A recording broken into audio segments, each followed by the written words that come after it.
Bom dia! Vamos ministrar hoje a nossa primeira disciplina de primeiros socorros para o curso técnico em agente comunitário de saúde. Meu nome é Laís Braz de Oliveira, sou enfermeira, mestranda pela Universidade de São Paulo, pela Escola de Enfermagem de Ribeirão Preto. E hoje a gente vai discutir um pouco sobre os primeiros socorros. Então eu coloquei um cronograma para vocês, um roteiro de aula, os quais vamos trabalhar os conceitos iniciais e as importâncias dos primeiros socorros, acidentes como problema de saúde pública, a importância da prevenção dos acidentes, primeiro socorro em vítimas de vestígio, desmaios, vítimas de males súbitos como insolação, internação, pacientes com distúrbio de comportamento e convulsões, primeiro socorro em asfixia, parada cardiorrespiratória em adultos e crianças, entoses, luxações, fraturas e imobilizações provisórias, casos de trauma raquimedular, casos de afogamento, de ferimentos traumáticos e hemorrágicos, casos de choque, pacientes com intoxicação e envenenamento, choque elétrico e queimadura. Também acidentes com picada de animal peçonhentos, como serpentes, abelhas, e maribondos, aranha e escorpião. E também acidentes com cães e gatos. Então, assim, o que podemos ver? Que o primeiro socorros é um atendimento imediato e provisório prestado a uma vítima em situação de acidente. Inicialmente, o que podemos observar? Que a atuação dos primeiros socorros ocorre primordialmente como uma ação que prima a vida. Então, a gente tem que primar, a principal função dela é manter a vida e também fazer com que, preparar esse paciente até a chegada do atendimento médico. Então, assim, o que podemos observar? Que é uma ação, a gente tem que ter uma ação rápida e não precipitada. Muitas vezes o paciente chega, você sabe o que fazer, o paciente está acidentado, você sabe o que fazer, mas você se precipita. Então, é importante essa atenção de não ser precipitado, saber o que tem que fazer, mas fazer com calma, usar o bom senso, sabendo reconhecer suas limitações. Se eu sei o que eu tenho que fazer, eu faço. Se eu não sei, eu não faço. Então, tem que reconhecer suas limitações. Agir com calma e confiança, evitar pânico, porque muitas vezes isso pode atrapalhar o atendimento ou a prestação dos socorros.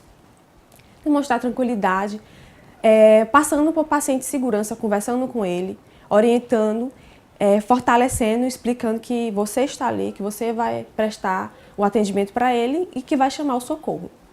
Manter sua atenção voltada para a vítima quando estiver interrogando, perguntando se ele lembra o que aconteceu, se ele estiver consciente. Se ele estiver inconsciente, chama o socorro. Falar de modo claro e objetivo, para que tanto ele entenda quanto você entenda. Aguardar a resposta da vítima também é importante. Explicar o procedimento antes de executá-lo, ou seja, se o paciente, por exemplo, está com um sangramento externo, então você vai explicar, olha, eu vou fazer a contenção do sangramento. Então, olha, eu vou fazer a remoção de você para a prancha. Então, sempre tem que explicar o que você vai realizar.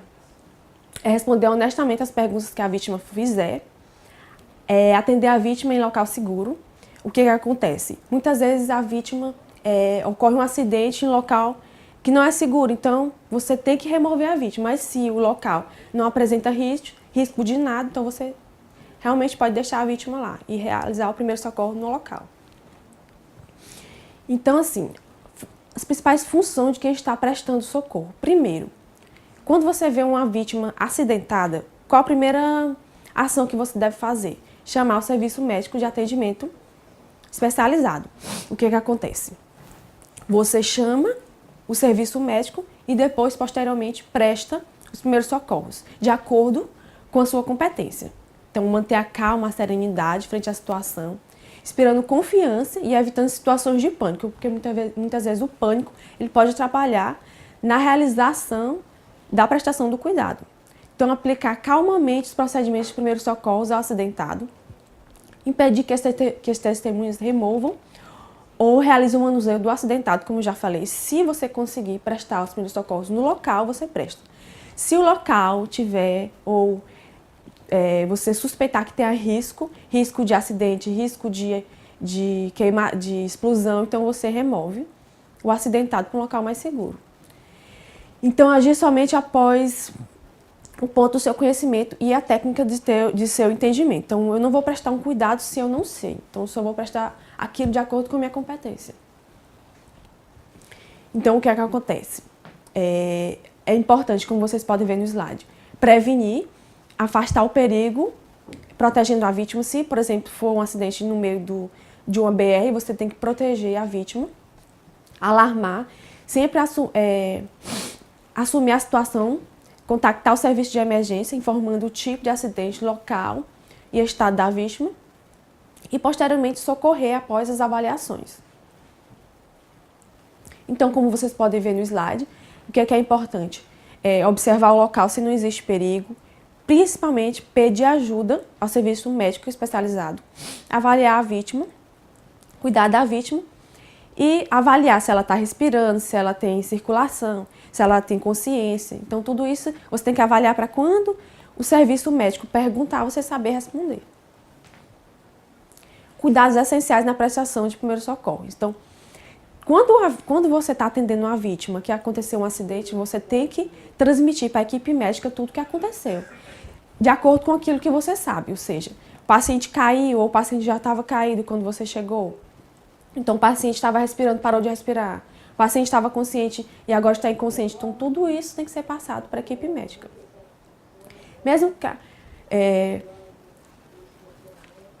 acidentes domésticos de lazer. Então, eu coloquei aí uma discussão importante que existem muitos acidentes domésticos e de lazer. Então, muitas das pessoas estão em seu momento de lazer ou então em seu momento doméstico. Então, isso acontece em vários acidentes que não são previsíveis. Então, eles são um dos problemas, um problema muito sério de saúde pública. Muitas vezes são lesões intencionais ou não intencionais.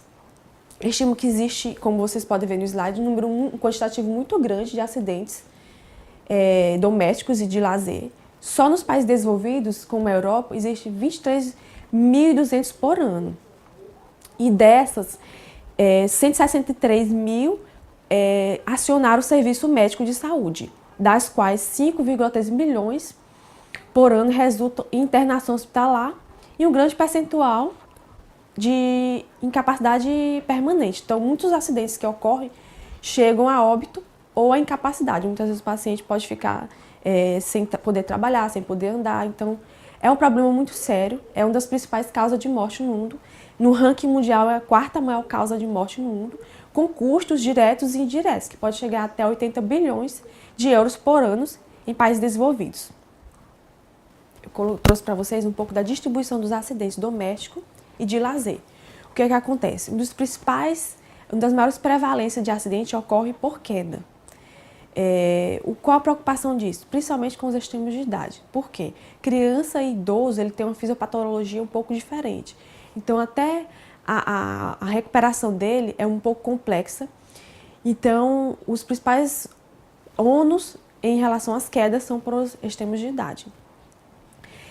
Essa tabela, a gente trouxe um pouco dos locais de acidente. Então, a distribuição dos acidentes domésticos de lazer por locais. Então, esses acidentes ocorrem principalmente em casa, posteriormente em ar livre. Então, o que acontece? Por que a importância da realização dos primeiros socorros? Porque em casa, geralmente, é um ambiente um pouco distante dos hospitais, de profissionais capacitados. Então, por isso, a gente está trazendo a importância de você se capacitar na realização dos primeiros socorros, para que vocês sejam profissionais de ponta, multiplicador para a realização desses primeiros socorros. Então, assim, dentro dos assuntos que a gente trouxe, vamos trabalhar primeiro a parada cardíaca. Então, o que acontece com a parada cardíaca? O coração ele começa a parar de bater de forma repentina. Pode ser por diversos aspectos, por diversos motivos. Então, assim, o paciente ou uma pessoa, uma vítima que está lá inconsciente, você avalia o pulso principal, que é esse da braquial, da carótida. Então, você avalia o pulso. O paciente não tem pulso, imediatamente, o paciente não respira, você realiza as manobras cardíacas, ou seja, você vai realizar compressão do tórax desse paciente, 30 compressões para 2 ventilações, até o socorrista chegar. Então, como é que você vai identificar o paciente que está com uma parada cardíaca? O paciente vai estar inconsciente, o paciente ele tem a ausência dos pulsos carótidos e femorais, a ausência da escuta dos batimentos cardíacos E muitas vezes a pupila está dilatada. Então o paciente não está respirando, não está interagindo e a pulsação dele não existe. Então, imediatamente você detecta, o paciente está com parada e começa a realizar as manobras cardíacas.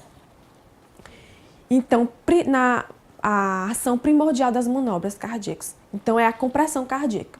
Então, antigamente se realizava primeiro a avaliação das vias aéreas e como esse protocolo mudou, primeiramente você deve realizar a compressão cardíaca. Geralmente, quando a população não tem um AMBU, que é um material específico para fazer a ventilação, a população tem que se ater principalmente à compressão cardíaca do tórax. Então, comprime 30 vezes e reveza com outra pessoa, até a chamada do socorro. Então, o paciente está inconsciente, não tem circulação, não está interagindo, liga para o serviço médico de emergência e começa as compressões cardíacas, até o serviço médico chegar e assumir.